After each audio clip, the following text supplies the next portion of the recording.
Welcome back, Gearheads. In the 1970s, Japan was building cars your uncle drove to work, while secretly outrunning Mustangs on the weekend. No wings, no noise, just quiet killers. One of them could hit highway speeds before a Porsche even cleared second gear. These are the 15 unknown Japanese sleeper cars of the 1970s. Let's get into it.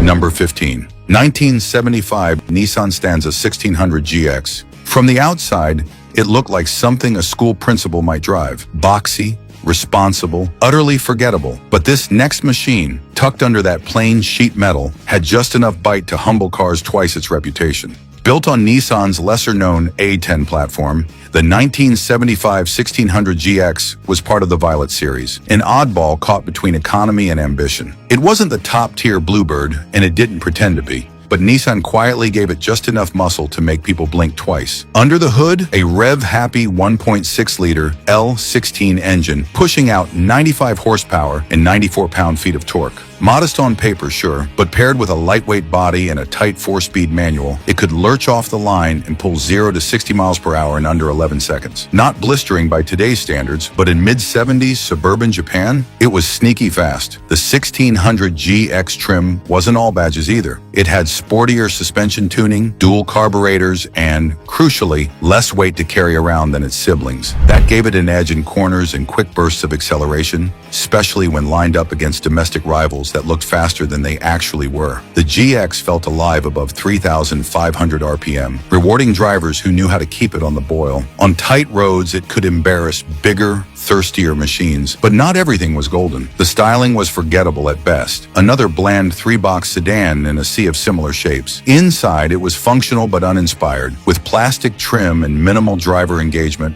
unless you were really pushing it. And the moment you popped the hood and saw L16, instead of something more intimidating, most gearheads would turn away. That's exactly why it worked. This was a car that thrived on being underestimated. It didn't need wide fenders or racing stripes. It needed an open stretch of road and someone who understood what it could really do. It was a mechanic's special, a cult favorite, and a sleeper in the truest sense. And just when you think you figured out Nissan's game, the next car on the list shifts the story again. This one's got an even quieter voice and a far meaner punch. Number 14. 1973 Mitsubishi Galant 2000 SL. The last car may have looked like a secretary's runabout, but this next one, it wore a suit, kept its head down, and punched way above its weight class when no one was watching. At first glance, the 1973 Mitsubishi Galant 2000 SL looked like corporate wallpaper. Straight lines, chrome trim, polite proportions. It was the kind of car parked outside middle management offices, shuttling company men between meetings. But Mitsubishi had quietly slipped in a wild card. A bigger engine meant for bigger things. Beneath its mild-mannered exterior sat a 2.0-liter Saturn inline-4, producing 115 horsepower and around 119 pound-feet of torque. Not outrageous numbers, but crucially, it delivered them with urgency and a surprisingly wide power band. The 2000 SL wasn't the fire-breathing GTO GSR version, but that's what makes it interesting. It shared the same platform, and the engine wasn't far off. The key difference? The body. This wasn't a sports coupe. It was a clean-cut 4-door sedan, the kind that wouldn't raise eyebrows in a company parking lot. And yet, in the right hands, it could sprint to 60 miles per hour in under 10.5 seconds, enough to keep up with bigger, pricier imports from the US and Europe. Throw it into a corner, and it didn't protest like a lazy commuter car.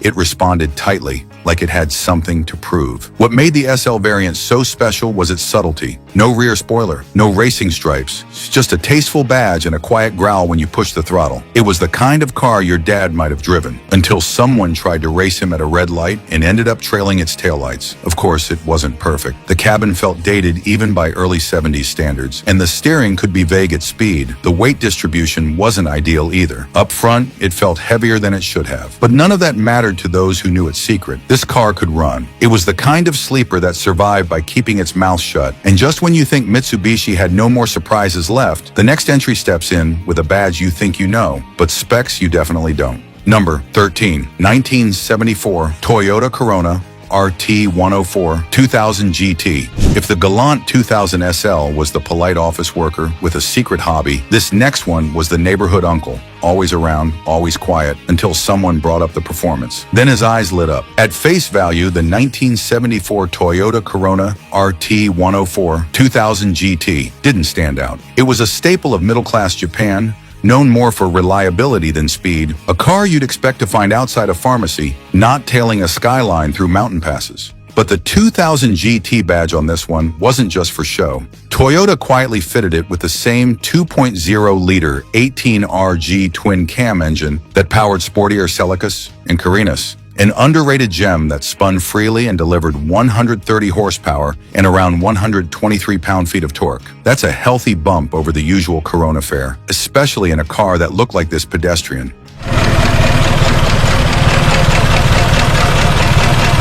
With its modest grille, squared-off taillights, and conservative stance, the RT104 looked like a family car. And it was. But it also happened to do 0 to 60 miles per hour in around 9.8 seconds, which put it in the same ring as some European compacts twice the price and prestige. The 2000 GT trim brought more than just power. It had stiffer suspension, better gearing, and a dash layout that felt just a bit more driver-focused than the economy trims. Yet from the sidewalk, nobody would ever guess. No scoops, no fender flares, no aggression. Just a quiet, confident sedan that could surprise anything from a Datsun 260Z to an Alfa Romeo GT Jr., especially when driven hard. Still, it wasn't without flaws. The steering felt numb under pressure, and the rear end could get squirrely on imperfect roads. It also didn't help that the GT badge was shared across multiple Toyota models, muddying its identity. Was it a performance car or just a trim package? Most dismissed it as the latter,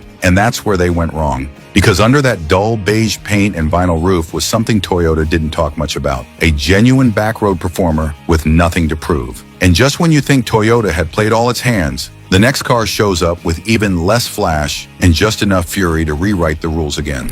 Number 12. 1977 Nissan Laurel 2000S GX C130.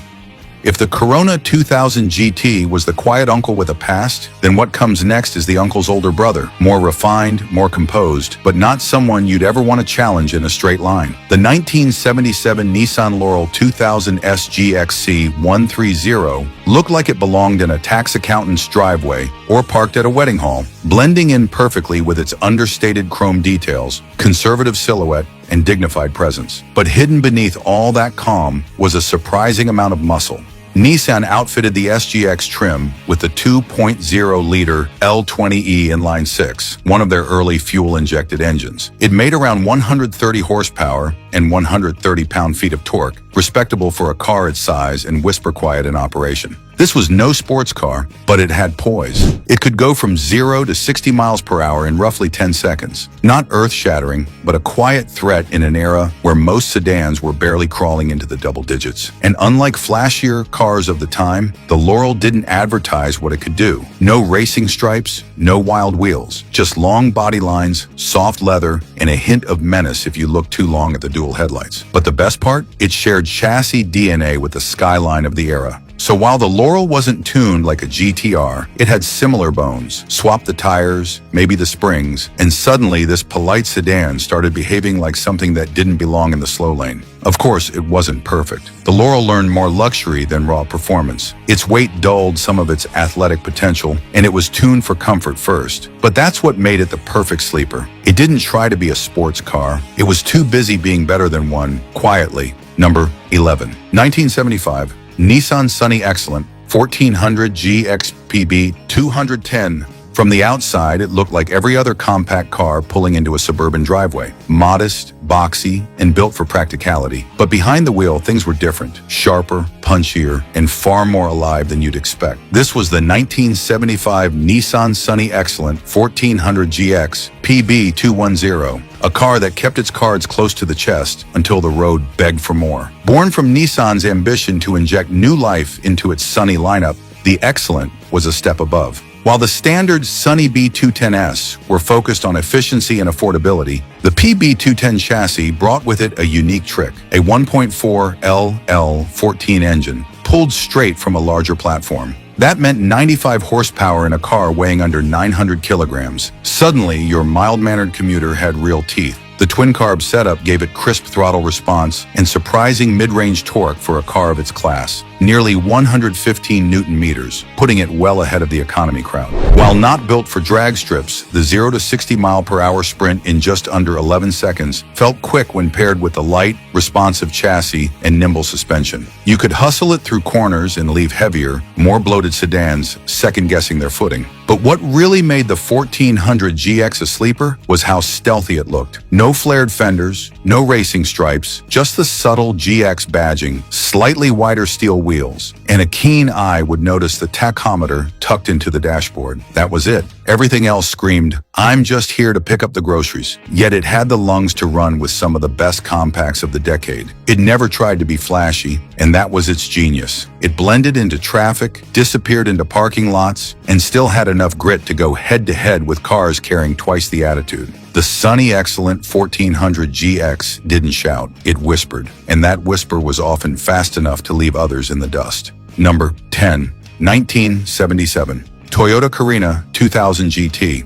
That last Corolla was all bark hidden under a beige sweater. But what if the next one didn't bark at all? Just calmly walked past you while secretly holding a black belt. The 1977 Toyota Carina 2000 GT was a lesson in misdirection. It looked like it had somewhere sensible to be, parent-teacher meetings, maybe a late-night pharmacy run. But under that upright conservative shell sat a 2.0-liter 18R G-twin Camhart, tuned for 130 horsepower and capable of a brisk 0 to 60 miles/hour time in the high 8-second range. That's knocking on the doors of European sports sedans twice the price. Unlike the Celica or the more flamboyant coupes, the Carina wore no muscle. It was narrow, boxy, and softly sprung, but it was lighter than you'd expect and far more balanced in the corners. With McPherson struts up front and semi-trailing arms in the rear, it could surprise more than just muscle cars. It had enough composure to unsettle an Alfa on a Sunday drive, and thanks to its high-revving engine, it didn't just move quickly, it felt alive doing it. The name Carina rarely stirred up excitement. It was meant to sit between the more exciting Celica and the practical Corona. But the 2000 GT trim, offered quietly in Japanese showrooms, was a wolf pretending to be an office clerk.